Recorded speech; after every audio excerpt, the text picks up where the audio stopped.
I created my funeral playlist. So I mentioned how I wanted Guns N' Roses to be played. Here you can see my updated funeral playlist. And one of the songs I would like is the song from the Gladiator movie, Hans Zimmer, We Are Now Free.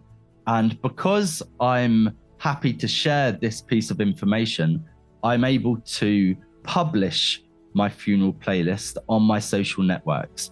So again, this is optional. Your funeral wishes remain private. Everything on My Wishes is private until you decide to share it, either by emailing a document or printing it or giving it to your doctor or, sharing it in some way. I'm happy in this circumstance to, let's say, tweet the song that I would like to have played at my funeral. And you can see it brings up Twitter and it then links to my public My Wishes handle.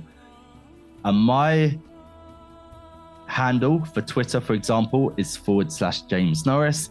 And my handle for My Wishes is /James Norris. So if I were to tweet this, you can see this is a different interface now. This is my public profile. And you can see that I've got my funeral playlist here. I've created a bucket list and I've decided to share it.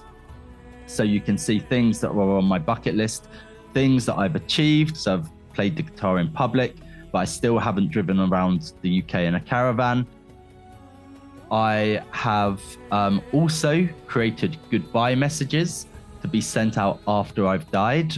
So again, in a similar way to how you might be able to say goodbye to a loved one, let's say a deathbed goodbye, or somebody who's close to you face to face, it's important for me to be able to say goodbye to people online as well, who I don't get to see on a regular basis.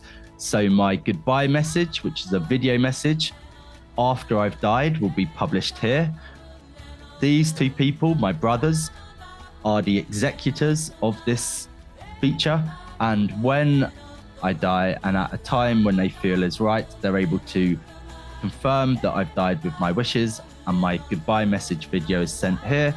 And any scheduled messages I've created for the future are sent out here.